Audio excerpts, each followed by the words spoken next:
네, 반갑습니다. 금강경 18분 제27쪽입니다. 27쪽을 펴시고 18분을 같이 읽고 시작하도록 하겠습니다.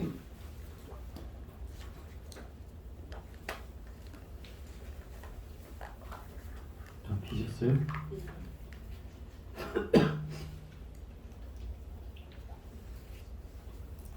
금강반야 바람일경 제18 한 몸으로 똑같이 본다. 수볼이 어떻게 생각하느냐. 열애에게 유관이 있느냐. 그렇습니다. 세존이시여 열애께선 유관이 있습니다. 수볼이 어떻게 생각하느냐. 열애에게 전환이 있느냐. 그렇습니다. 세존이시여 열애께선 전환이 있습니다. 수볼이 어떻게 생각하느냐.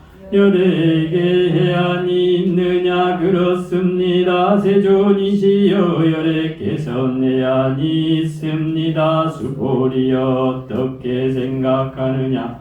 열애에게 법안이 있느냐. 그렇습니다. 세존이시여 열애께선 법안이 있습니다. 수볼이 어떻게 생각하느냐. 열애에게 불안이 있느냐. 그렇습니다. 세존이시여 열애께선 불안이 있습니다. 수볼이 어떻게 생각하느냐. 열애는 항아의 모래에 대하여 설한 적이 있느냐. 그렇습니다. 세존이시여 열애께서 모래에 대하여 설하셨습니다. 수볼이 어떻게 생각하느냐.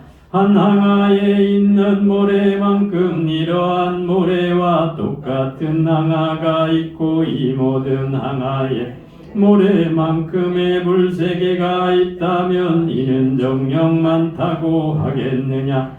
매우 많습니다. 세존이시여 부처님께서 수보리에게 이르셨습니다. 저 국토에 있는 중생의 갖가지 마음을 열애는 다 하느니라. 왜냐하면 열애가 설한 모든 마음은 곧 마음이 아니라 그 이름이 마음이기 때문이니라. 수보리여 그러므로 과거의 마음도 얻을 수 없고 현재의 마음도 얻을 수 없으며 미래의 마음도 얻을 수 없느니라.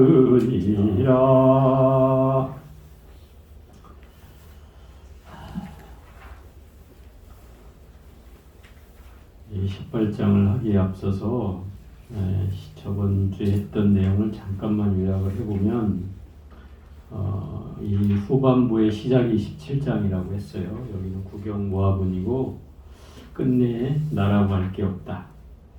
이 무아라고 하는 말은 이 금강경을 관통하는 아주 핵심 코드예요. 핵심 단어예요. 무아가 바로 공이라는 뜻이고 공이라는 말은 실체가 없다는 뜻이에요. 실체가 없다는 말은 영원불멸한 게 없다 이런 말이죠. 영원불멸한 게 없다는 말은 결국 실상의 눈으로 보면 이 세상에 존재하는 건 다 헛것이다 이렇게 얘기하는 거예요. 그게 이 구경무화분을 관통하는 그 말인데, 그래서 이 무화법을 통달한 자가 바로 참된 보살이라고 그랬어요.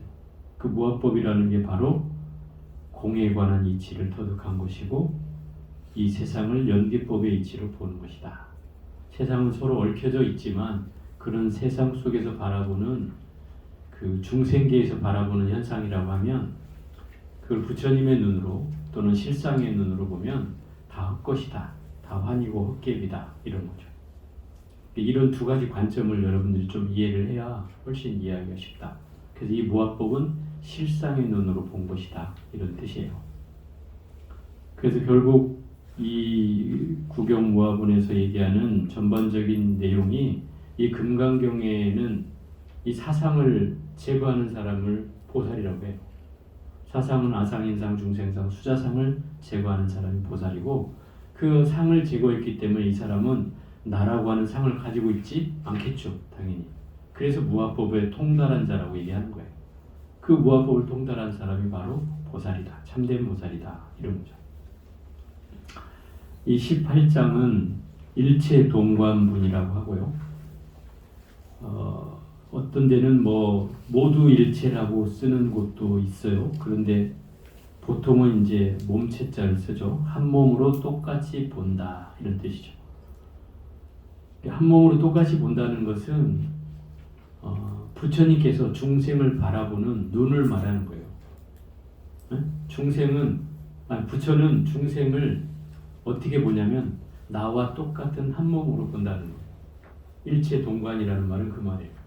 나와 일체라는 말은 한 몸이라는 뜻이에요. 한 몸이라는 건 똑같다는 말 아니에요? 부처님이 곧 중생이고 중생이 곧 부처다, 이렇게 하는 말이 그 말이에요. 우리의 경계를 보면 당연히 부처님은 절대적 어떤 깨달음을 얻으신 분이고 우리는 한낱 범부 중생인데 어떻게 같을 수 있냐 하지만 이게 실상으로 보면 그렇다는 거예요. 너와 나가 차별이 없다, 실상으로 보면. 우리가 이제 이 중생계로 보면 우리는 부처의 경계와 중생의 경계가 나뉘지만 부처님 눈으로 보면 그 경계가 사라진다, 이 말이에요. 그래서 한 눈으로 한 몸으로 볼 수가 있어지는 거죠. 그런 경계를 이제 설명하고 있는 거예요. 부처님의 눈에는 5가지의 눈이 있다, 이 말이에요. 부처님이 보는 눈에는 5가지가 있다. 그걸 설명하는 장이 바로 이 18분이에요.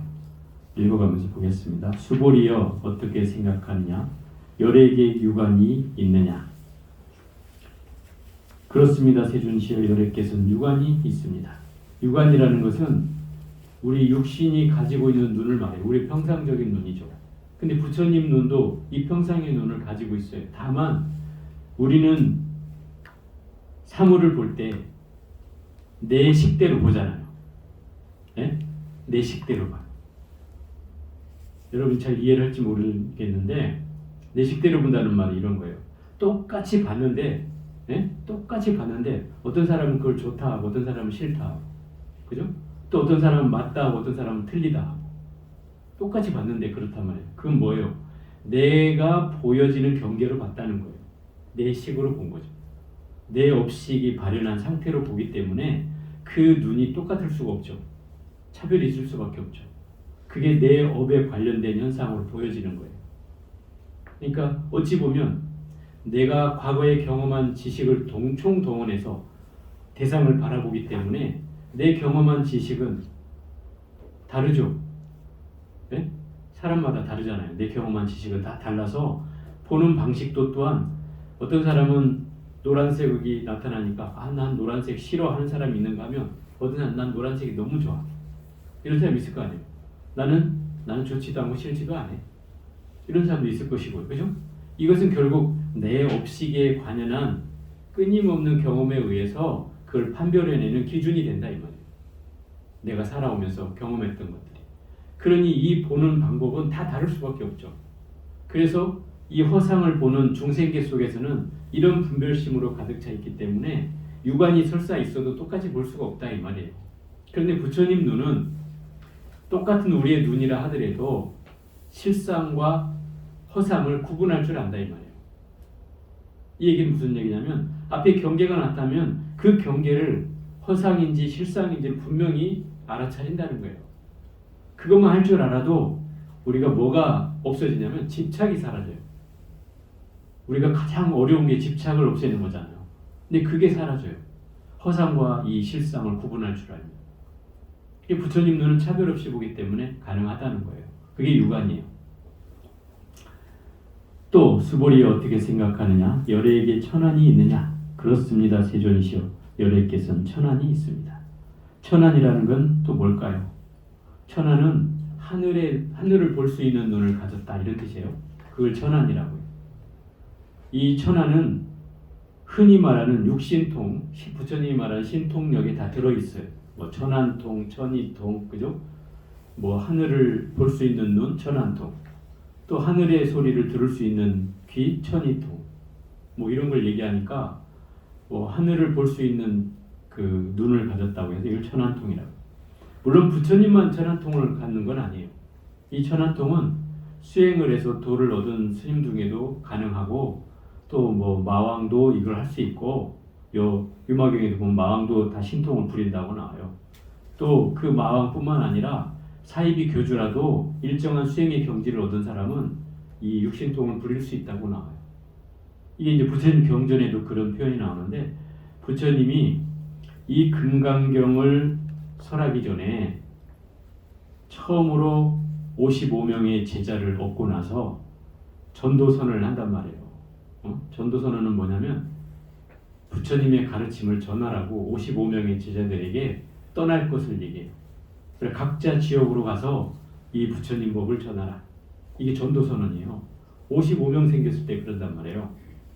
그러면서 이 법은 처음도 좋고 중간도 좋고 끝도 좋은 이 법을 설하고 사람들의 이익을 위해서 안락을 위해서 이 법을 설하라. 절대 둘이 가지 말고 혼자 가서 이 법을 설하라. 혼자 가야 여러 곳을 갈 수 있잖아요. 그리고 나서 부처님이 뭐라고 하냐면 마지막에 나도 저 우르벨라에 있는 세나니가마로 가서 교화를 하리라. 이러고 떠나셔요. 부처님도. 그때가 36살 깨닫고 나서 직후 얼마 안 됐을 때니까 젊을 때죠. 우르벨라는 지금 보드가야 옆에 있는 강기슭에 거기를 간 이유가 마하카샤파라는 그 사명제가 1000명을 거느리고 사이비 교주 노릇을 하는 그 마하카샤파가 있었어요. 부처님이 이 사람을 노리고 간 거예요. 이 1000명의 대중을 제도하겠다는 마음으로 갔어요. 근데 이 사람은 불을 숭상하는 사람이에요. 불을 대화교도라고 해요. 불을 숭상하고 동굴에 큰 뱀을 모시고 살아. 그리고 때때마다 이 뱀에게 인신공양을 올리는 거예요. 인신공양. 그러니 이게 사람을 죽여서 산채로 집어넣어가지고 뱀한테 먹게 하니까 거기 갔다면 뭐 살아나올 사람이 없지 않겠어요? 근데 부처님이 오셔가지고 이곳에 와서 뭐라고 하냐면 방이 없다고 안 재워주려고 하는 거예요. 그러니까 부처님이 그래요. 그럼 나 저 동굴에 가서 좀 자게 해달라고. 그래. 여기 동굴은 큰일 난다고. 여기 들어가면 살아나온 사람이 없다고. 그러니까 부처님이 뭐라 그래요? 그러면 괜찮다고. 그래. 내가 내일 죽어 나온지 살아나온지 보면 알 거 아니냐고. 나 들어가서 저기서 잠을 잘 테니 좀 허락만 해달라고. 긴가민가 하면서 이 교주가 허락을 해요. 그래서 들어가가지고 보니까 뱀이 커다란 놈이 와서 막 위협을 하는 거죠. 부처님이야 뭐 신통력이 있으시니까 이 뱀을 그냥 힘없이 쪼그라들게 만들어가지고 부처님이 말한 대로 다 듣게 만드는 거죠. 이 뱀을 부렸어요. 부처님이 오히려. 그리고 다음날 아침에 이 교주가 궁금해서 그 동굴을 쳐다보고 있는 거죠. 들어가지는 못하고. 혹시 자기도 어떻게 죽을까 봐 싶어서. 근데 부처님이 잘 잤다고 하고 나온단 말이에요. 갑자기 이 뭔가 알 수 없는 긴장감이 흘렀어요. 이 교주가. 이 젊은 수행자가 보통이 아닌데 이 생각이 드는 거예요. 그러면서 이 교주가 신통력을 보이는 거예요. 막 무리를 막 걸어가. 부처님도 똑같이 무리를 막 걸어가. 공중을 나르면 부처님도 공중을 나르고. 막 다 신통 대결을 하는 거예요. 서로. 무슨 무협지에 나오는 것처럼. 이렇게 신통 대결을 다 하고 나는데도 서로 뭐 한치도 틀리지 않아. 어긋나는 바가 없어. 다 똑같이 한단 말이에요. 이 젊은 수행자가 나는 나이도 이렇게 먹었는데 좀 대단한데 이런 생각이 들었죠. 그리고 나서 매일 일정한 시간에 그 교주를 찾아가는 거예요. 이 부처님께서 매일. 근데 어느 날은 이제 그 나라의 왕이 이 마하카샤파 이 교주의 신도였어요. 왕이. 그 왕이 거기를 행차한다는 소리를 듣고 집안에 막 청소를 하고 뭐 이제 손님 맞이를 하는 거예요. 막 음식도 준비하고 막 엄청나게 이제 성대한 의식을 준비하는 거죠. 그런데 그날따라 이 교주에게 생각이 일어나는 거예요. 저 젊은 수행자가 이 또 왕이 왔을 때 오면 안 될 것 같은 거죠. 그래서 안 왔으면 하고 있는 거예요. 이게 실제로 부처님이 안 가요. 그리고 행사가 다 끝나고 왕을 이제 보내고 나서 이 교주가 가만히 생각해 보니까 왜 이 부처님이 안 왔지? 생각이 드는 거죠. 근데 또 궁금해지는 거예요. 근데 그때 부처님이 휙 나타나. 그래가지고 부처님이 찾아오니까 왜 아까 우리 당신 오는 시간에 안 왔냐고 이러니까 아니 당신이 안 왔으면 했지 않냐고 이런 거예요. 어? 그래서 안 왔다고. 그러면 왜 지금 왔냐고. 당신이 지금 왔으면 했지 않냐고. 그래서 왔다고. 여기에 이제 이 교주가 무릎을 치는 거예요. 내가 당신하고 신통으로서는 당신한테 진리가 없지만 마음을 꿰뚫어 보진 내가 못했다. 당신의 마음을 꿰뚫어 볼 수는 없다. 당신은 내 마음을 읽고 있으니 당신이 나보다 한수이다. 이러면서 그 노인네가 젊은 수행자한테 머리를 조아리고 당신이 귀의를 하는 거예요. 그러고 나서 부처님이 어떻게 했겠어요? 저 공굴에 있는 저거부터 빨리 해치워라. 또 뭐 제기며 뭐며 막 제사 지냈던 것들까지 다 그 강물에 떠내보냈어요. 그리고 다 정리시키고 아무것도 없이 만들어 놓고 오로지 부처님 가르침을 이제 전하고 있었는데 저 중간쯤 되는 지역에서 300명을 거느리고 있던 두 번째 형제 마하카샤파의 두 번째 형제가 갑자기 제기가 막 그 물에서 떠내려오니까 놀래가지고 거기를 막 제자들과 함께 가보는 거예요. 큰일 났다 형님 저기에서. 가보니까 교주인 형님이 젊은 수행자 앞에서 머리를 조아리고 다소곳이 앉아서 법문을 듣고 있다 이 말이에요. 갑자기 뿔따구가 났어요. 아니 교주가 된 사람이 저 젊은 수행자가 뭐 대단하다고 저기다 대고 절을 하고 뭐 저러고 가서 막 야단을 치려고 갔더니 큰형님이 와서 앉으라는 거예요. 너도 앉아. 앉아서 가만히 듣다 보니까 이제 빠져드는 거죠. 결국 그 300명도 와서 또 귀의를 하게 되고 그리고 이제 이 두 번째 형제의 집에 있는 제기물도 다 버리라고 해가지고 그것도 다 정리하고 나니까 이제 막내가 또 뛰어오는 거예요. 200명을 거느리고 있던 막내까지 뛰어와서 또 귀의를 하게 되죠. 그 순식간에 이 1000명의 제자가 생기는 거예요. 그리고 그 다음에 이제 목건령과 사리불이 그 다른 교도의 중간 제자들은 보스들이었는데 부처님의 제자를 만난 뒤에 귀의를 하게 돼가지고 200명을 데리고 온다. 그 아까 55명하고 여기 1000명하고 200명하고 그 1255명이 원래 정확히 말하면. 근데 이 금강경에는 1250비구 나오잖아요. 첫 부분에 그죠? 첫 장에 나오는 게 그거예요. 1250비구와 함께 건의로 뭐 탁발을 나가서 뭐 했다고 나오잖아요. 큰 성에 들어가서 그 1250비구가 만들어진 순간이 바로 요 순간이다. 이걸 얘기하는 거예요. 어찌됐든 이 천안이라는 것은 하늘을 볼 수 있는 눈이고 또 중생의 세계로 본다면 중생이 윤회하는 세계를 볼 수 있는 눈이다. 어떻게 윤회하는지를 아는 거예요. 어디로 갔다 어디로 왔는지 그걸 아는 눈이 바로 천안이다. 수보리에 어떻게 생각하느냐? 열애에게 해안이 있느냐? 그렇습니다. 세존이시여. 열애께서는 해안이 있습니다. 여기서 해안이라는 말은 지혜의 눈을 말하고 지혜의 눈은 어떤 눈이겠어요? 이미 제법의 공한 이치를 터득한 눈이고 그야말로 반야로 통찰하는 그 지혜의 눈을 가리켜서 해안이라고 한다. 그게 해안이에요. 결국 우리는 어떤 식으로의 해안을 얻을 수 있을까요? 내가 고요한 선정을 통해서 지혜를 발현하면 그게 해안이 되는 거예요. 이 눈이 세 번째 해안이고요. 수보리에 어떻게 생각하느냐? 열애에게 법안이 있느냐? 그렇습니다. 세존시여. 열애께서는 법안이 있습니다. 이 법안이라고 하는 것은 법의 눈, 진리의 눈이라고 하는 뜻이고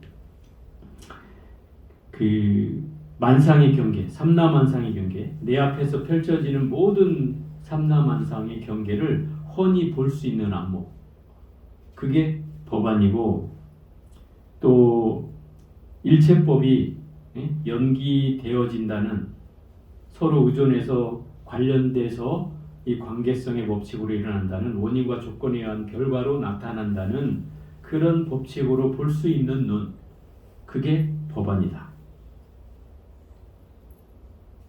해능 스님은 이 법안을 법에 집착하는 마음이 없는 눈이다 이렇게 표현하기도 했어요. 어쨌든 이 법안이라는 말은 결국 부처님의 진리를 깨달은 눈으로 이 세상을 볼 수 있는 그런 안목이 바로 법안이다. 수불이 어떻게 생각하느냐? 열애에게 불안이 있느냐? 그렇습니다. 세존이시여, 열애께서는 불안이 있습니다. 불안이라고 하는 말은 부처님 눈이란 뜻이잖아요. 그러니까 일체를 다 깨달아서 마음의 눈이 열려있는 상태의 눈을 말하는 거죠. 그리고 일체 중생과 부처가 서로 평등해서 차별이 없는 것을 아는 눈이에요. 그것을 혼이 볼 수 있는 눈인 거죠. 또 미세한 번뇌까지 다 없애버리고 뚜렷이 밝게 볼 수 있는 눈, 또는 어떤 것도 분별하거나 차별하지 않는 그런 눈이 바로 이 불안이다. 결국 부처님은 이 5가지 눈을 다 가지셨다는 거예요. 우리는 이 오한 중에 겨우 육안에 속할까 말까 한데, 육안도 끊임없이 분별하는 눈으로 바라본다면 육안에도 해당이 안 되겠죠. 어쨌든 이 오한을 가지고 있는 이 부처님이 또 물어요. 수벌이 어떻게 생각하느냐? 열애는 항아의 모래에 대하여 설한 적이 있느냐? 앞에도 수없이 설했죠. 그렇습니다. 세존이 열애께서 모래에 대하여 설하셨습니다. 수벌이 어떻게 생각하느냐? 한 항아에 있는 모래만큼 이러한 모래와 똑같은 항아가 있고 이 모든 항아에 모래만큼의 불세계가 있다면 이는 정녕 많다고 하겠느냐? 매우 많습니다. 세존이시여. 이게 항아의 모래라고 하는 건 불교에서는 이 항아의 모래가 제일 많이 등장해요. 비유로. 이것을 어떻게 이해를 해야 되냐면 인도에는 항아의 모래가 많다는 뜻이기도 하고 또 이 항아사라고 하는 비유가 있어요. 비유.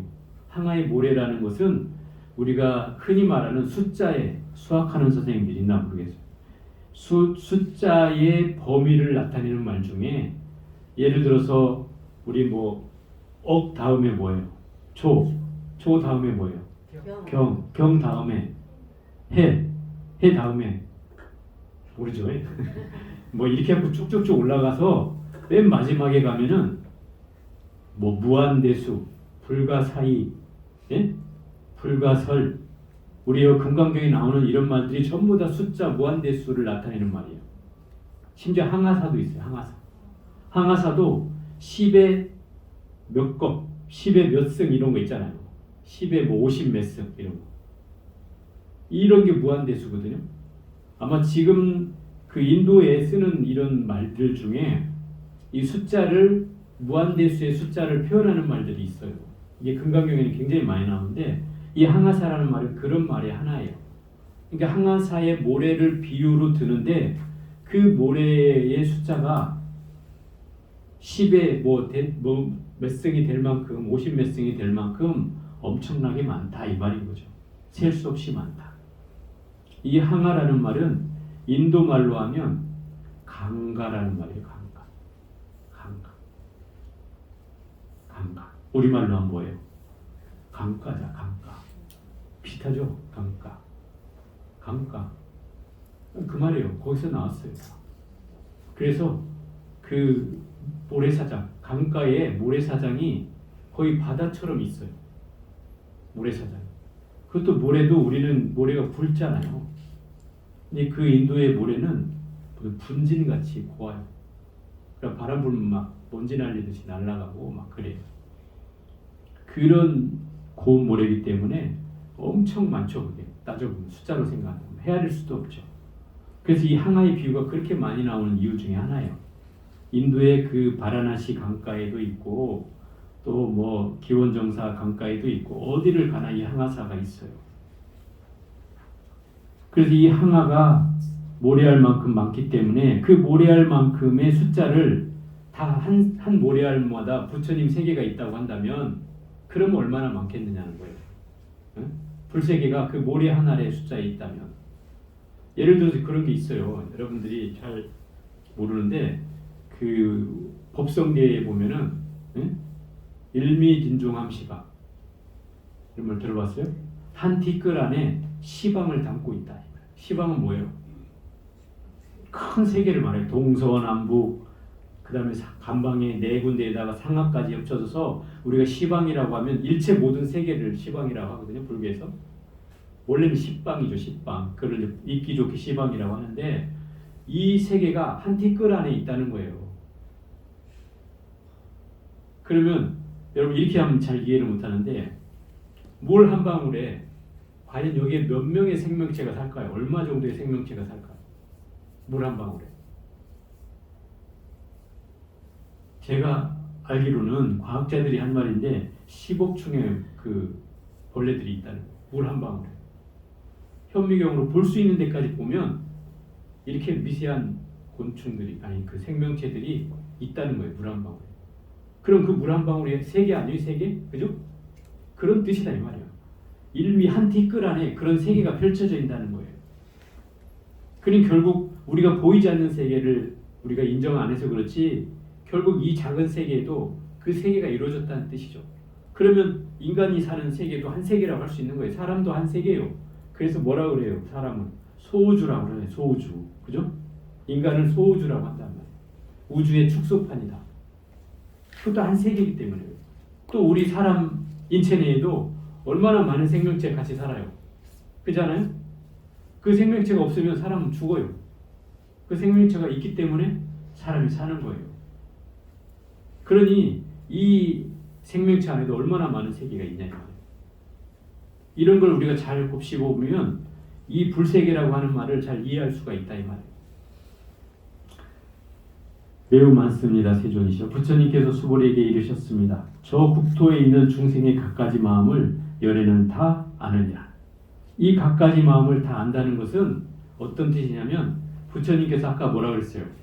나와 중생이 한 몸이어서 그 한 몸으로 똑같이 보기 때문에 중생의 마음을 안다는 거예요. 이해가 되죠? 그래서 아는 거예요. 물론 부처님이 뭐 신통력도 있고 타심통도 할 줄 알고 뭐 사람 마음 꿰뚫어 볼 수도 있고 중생의 마음 뭐 헤아리는 거 어렵지 않겠지만 여기서 말하는 말은 그런 차별심이 아니고 똑같이 볼 수 있는 눈을 부처님은 가지고 있기 때문에 중생의 경계를 차별하지 않고 그것을 그래서 중생의 마음을 근본적으로 다 안다 이 말인 거예요. 왜냐하면 열애가 설한 모든 마음은 곧 마음이 아니라 그 이름이 마음이기 때문이라. 설사 열애가 부처님이 그 마음을 다 안다 하더라도 그 마음은 어떻다는 거예요? 집착할 대상이 아니라는 거죠. 그냥 마음이라고 이름할 뿐이야.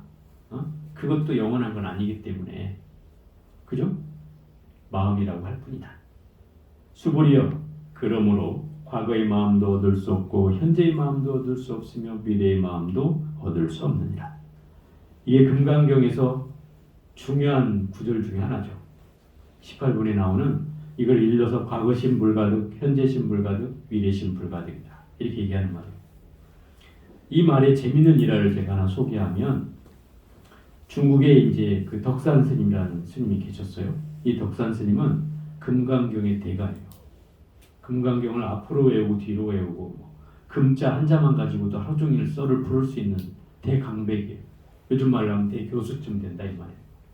금강경을 해박하게 알고 계십니다. 이분이 주로 북경 쪽에 살고 계셨는데 어느 날 듣자 하니 저 남쪽에 참선을 하는 무리들이 경전은 보지 않고 오로지 앉아서 이 무식한 것들이 이목구만 하고 일삼는다 이 말. 부처님의 이 해박한 뜻을 이해하지 못하고 그저 그 이목구나 하고 있으면 밥이 나오냐 뭐가 나오냐 이러면서 이 스님이 걸망에다 금강경을 잔뜩 치고 이들을 내가 깨우치겠노라고 남쪽으로 내려갔다. 몇 달 걸렸겠죠. 가는 동안에. 그 남쪽으로 당도해서 그 절 앞에 이르렀는데 이미 점심시간이 지난지라 점심시간 지나면 저를 밥을 안 준단 말이에요. 때가 아니면. 이 밥은 먹긴 얻어먹긴 글렀고 배는 고프고 그 사하촌에 있다 보니 노파가 떡을 팔고 있더라 이 말이에요. 거기에 절 앞에서. 그래서 노파한테 떡을 좀 달라고 그러는 거죠. 그랬더니 노파가 떡 팔 생각을 안 하고 그 걸망에 진 건 뭐요? 그렇게 물어보는 거예요. 내가 저 북쪽에 저 수도에서 낙양에서 오는 길인데 내가 이 금강경의 대강사라. 내 이 걸망에는 금강경이 잔뜩 들어있다. 내가 금강경에 대해서는 모르는 게 없는 사람이야. 이 말을 다 하는 거예요. 노인네가 그래요. 그래요? 그러면 내가 한마디 물을 테니 당신이 대답을 제대로 하면 내가 떡값 안 받고 드리리다. 이 말에 이 사람이 이 덕산스님이 그래? 한번 불러봐. 막 해제를 부르는 거죠. 야, 내가 돈도 안 주고 떡을 얻어먹을 기회가 생겼네? 이러고. 근데 이 노파가 한 말에 뭐라고 하냐면 당신이 지금 먹으려고 하는 이 떡 조각에 지금 먹는 이 순간이 점심시간이니까 점심을 비유를 드는 거예요. 당신이 마음의 점을 찍는 것, 이것이 점심이요. 네? 옛날에 점심은 어떻다는 말이에요. 성대한 만찬을 먹었다는 뜻이 아니라 위에 점을 찍을 만큼만 먹었다는 거예요. 그게 점심이요. 지금이야 무슨 뭐 황제식을 먹어야 된다, 점심은 성대하게 뭐 이런 얘기하지만 예전에는 점을 찍을 만큼 먹었다는 거예요. 당신이 먹으려고 하는 지금 이 점심이, 예? 자, 과거심 불가득이요, 현재심 불가득이요, 미래심 불가득이라고 금강경에서 얘기하는데 어디 마음에 점을 찍겠냐? 이렇게 보죠. 응? 어디다 마음을, 네 점을 먹으려는 마음을 어디다 찍겠냐? 과거냐, 현재냐, 미래냐? 대답해봐라. 이 덕산 스님 앞이 탁 막혔어요. 자기가 금강경엔 대가인데, 금강경 앞으로 해도 뒤로 해고, 금강 한 소리만 나와도 그걸 하루 종일 썰을 풀 수 있는 사람인데, 내가 먹으려고 하는 그 점심 떡이 어디 마음에 점을 찍냐는 그 말에 대답을 못하는 거예요. 그러니 떡을 얻어먹을 수 있겠어요? 빈배만 쥐어들고 헛기침만 해가면서 그곳을 이제 떠나가는 거죠. 사실은 내 뭔가 충격이 왔는데 1차적 충격이 왔어요. 또 자존심은 있어가지고 노파한테 또 뭘 할 수 없으니 거기서 헛기침만 하면서 떡도 못 얻어먹고 절을 들어가게 된다. 마음이 사실 쫄았는데 노파한테 당하고 났으니까 마음이 쫄았는데 그 내가 명색이 강백인데 대강백인데 이게 쫄아서 되나? 그 도량 안에 들어오자마자 그 절에 산다는 스님 이름이 용담 스님이었어요. 용용자에 못담자, 연못담자인데 그렇게 큰 소리 치는 거예요. 내가 이 절에 오니 용도 없고 담도 없구나. 이러고 큰 소리 치고 들어오는 거예요. 그러니까 막 도량이 쩌렁쩌렁 울리니까 그 큰 스님 시자가 뛰쳐나와가지고 어쩐 일이시냐고. 여기 빨리 큰 스님 좀 나오라 그래라. 내가 큰 스님 데려왔다. 저 나간에서 왔다. 그러면서 큰 소리 치니까 그 시자가 그런 거예요. 지금 스님이 손님과 얘기 중인데 저 객실에서 잠깐 기다리시면 스님 손님 보내고 저기 하시면 차례가 되시면 부르겠다. 그럼 객실에 이제 안내를 해주고 뭐 저녁까지 이제 얻어먹고 이제나 저제나 기다리고 있는데 밤이 익숙해졌는데도 안 부르는 거예요. 결국 밤이 뭐 거의 이제 삼경이 다 될 무렵에, 삼경이면 이제 9시가 다 될 무렵에, 절의 취심 시간이 보통 삼경에, 종소리가 그거에 9시에. 결국 갔더니 가만히 앉아서 인사를 하고 앉았는데 이 스님 대답도 안 하고 듣고만 있어. 막 혼자 막 금강경이 어쩌고 얘기를 했는데 떠드는 거죠. 한 2시간을 막 떠든 거예요. 근데도 이 스님은 고개만 껐다 하고 있지 뭐 대답을 안 해요. 그러니까 이제 할 말이 없어 눈치를 싹 살피는데 이 스님이 그러는 거예요. 이제 밤이 너무 늦었으니 내일 하자. 오늘 가서 주무시라. 그 말만 하는 거예요. 그럼 다른 도리가 없잖아요. 그래서 이제 터들터들하고 이제 나왔는데 밤이 껌껌하니까 촛불을 이렇게 비춰준다 이 말이에요. 신발을 신기가 힘들 만큼. 그 촛불을 싹 비춰주는데 신발을 딱 신으려고 하는 찰나에 이 용담 스님이 촛불을 확 불어서 꺼버린다. 확 꺼버리니까 여러분도 경험을 해보신 분은 알겠지만 갑자기 캄캄해지면 안 보여요, 앞이. 그죠? 한참 있어야 눈이 뭔가 초점이 맞춰지고 이렇게 뭐 신발이 보이든지 뭐가 형체가 보일 텐데 불을 확 꺼버려 놓으니까 아무것도 안 보여요. 아주 캄캄해졌지, 이 순간이. 그때 이 덕산 스님이 머리에 충격을 받은 것처럼 전율이 흐르는 거죠. 뭔가 하나를 탁 거기서 얻은 거, 본 거죠. 자기 성품을 봤어요. 그 순간에. 그리고 나서 방에 돌아가서 하룻밤을 보낸 뒤에 나와가지고 자기가 가지고 있던 책, 금강경을 다 꺼내가지고 도량 앞에 다 땅 위에 올려놓고 그걸 막 불로 태우는 거예요. 다 불쳐질러가지고 태우는 거죠.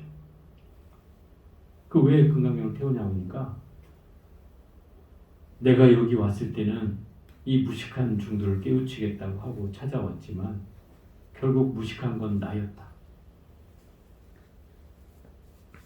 그리고 이걸 내가 어제 용담 스님을 만나서 법 같지 않은 법을 깨닫고 보니 이 금강경이 소용없더라. 나는 이미 법을 얻었으니 이걸 태워버려야 하겠다. 이거 다 태워버리는 거예요. 그리고 그 스님한테 찾아가서 절을 드리고 정식으로 인가를 받아요. 인가를 받는다면 제자가 된다는 뜻이에요. 그 훗날 이 스님은 임재할 덕산방 이래가지고 중국 선문의 2대 종장이 돼요. 임재 스님은 할 해가지고 소리쳐서 중생을 깨우친다고 해서 임재할이라고 불리고, 이 스님은 덕산방이라고 해서 방이 몽둥이 방이잖아요. 몽둥이로 주로 팬다 그래서 덕산방이라고. 이 스님은 제자한테 그렇게 물어요. 자, 일러라. 내가 불법이 무엇이냐? 자, 일러라. 이렇게 해놓고 대답을 못해도 30방이요. 말을 해도 30방이요. 말을 안 해도 30방이니라. 이래. 그럼 대답하려고 하면 가서 30방을 때리고, 가만히 앉아있으면 또 가서 30방을 때리고. 그러면 안 맞으려면 어떻게 해야 돼? 36개. 도망간 사람도 있겠지. 안 맞으려면 뭔가를 보여줘야 돼. 그 자리에서. 마음의 경계를 보여줘야 된다 이 말이야. 왜? 말해도 안 되고 말을 안 해도 안 되니까 뭔가를 보여줘야 되죠. 그렇게 해서 지도를 했어요. 그 유명한 스님이 됐다 이 말이에요. 어쨌든. 그래서 이 스님이 이 노파한테 당한 그 일구가 바로 이거예요. 과거 신불가도, 현재 신불가도, 미래 신불가도. 우리의 마음은 어떻다는 말이에요? 끊임없이 변해간다는 거죠. 그죠? 예를 들어서 어리석은 걸 비유할 때 흘러가는 강물을 내가 보고 있어요. 흘러가는 강물을 보고 있는데 내가 본 물을 잡을 수 있느냐 이 말이에요. 잡을 수 있어요? 없지 않아요. 그죠? 잡을 수 없어요. 이미 내가 본 물은 흘러가고 말아요. 그것이 바로 이 과거 신불가도, 현재 신불가도, 미래 신불가도이라는 이 말의 요체예요. 어느 것도 잡을 수 있는 게 아니라는 거예요. 설사 현재라 해도 내가 현재라고 하는 순간 이미 과거가 돼버리고 말잖아요. 그래서 어떤 것도 잡을 수가 없다는 거예요. 그러니 집착할 건덕지가 없다는 뜻이죠. 왜? 기다려주지 않잖아요. 어떤 것도. 그 시간 앞에 장사 있어요? 그죠? 또 형상 앞에 장사 있어요? 없거든요. 시간과 공간 앞에 우리는 무력해지게 돼 있어요. 그런데 우리는 그거를 좀 있어 주기를 바라잖아요. 좀 젊음이 유지되기를 바라고, 그죠? 건강이 좀 유지되기를 바라고, 좀 안 늙었으면 좋겠고, 이렇잖아요. 이런 마음이 있잖아요. 이게 사실은 안 된다는 거죠. 흘러가는 물을 보면 끊임없이 구비를 쳐서 가든 직선으로 흐르든 그 물의 속성에 따라 또 장애물에 따라서 흘러갈 뿐인 것이지 안 흘러가지는 않는다 이 말이에요. 그게 이 과거 신불가들, 현재 신불가들, 미래 신불가들의 이 말에 담겨있는 말의 진이에요. 그래서 어떤 마음도 내가 알아차린 마음은 결국 아무것도 없다. 또 하나는 부처님께 축원 올리는 말 중에 이런 거 있어요. 일일일이랴 만사만생이라. 하룻낮 하룻밤에 만번을 죽고 만번을 태어난다.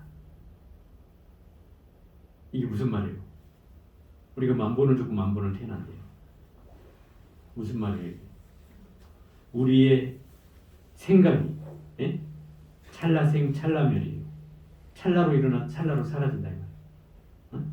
이게 우리는 하루에 만번을 한다는 거예요. 끊임없이 생각이 일어났다 사라 일어났다 사라 일어났다 사라지고 그 순간에 그 찰나로 생할 때가 내가 잠시 존재하는 순간인데 그게 찰나기 때문에 머물지를 않는다 이 말이에요. 그죠? 그 순간에 나의 존재를 인식할 수 있어요. 생각이 일어나고 또 생각이 사라지고 또 일어나고 사라지고 이게 일일이라 만사만생이라고 그래요. 그러니 어디에 집착할 바가 있어요? 집착할 바가 없다는 거죠. 그걸 알아차려야 된다는 거예요. 이런 구절을 여러분들은 이해를 해야 될 뿐만 아니라 이 구절을 암송해야 된다 이 말이에요. 내가 어디서도 써먹을 수 있는 말이에요. 금강경의 핵심적인 몇 구절을 들려면 용무소주의 생기시 마라 10분에 나오죠. 그걸 이제 해능 스님하고 얘기 중에 나오잖아요. 어디 집착하지 말고 집착하는 법, 오는 바 없이 마음을 내라. 그죠? 이 부분도 나오고 이게 이제 몇 군데가 있어요. 그런 구절들이 금강경을 관통하는 굉장히 재밌는 말들이죠. 어쨌든 오늘은 이 과거 신무가대, 현재 신무가대, 미래 신무가대에 대한 얘기를 했습니다. 여기까지 해볼게요.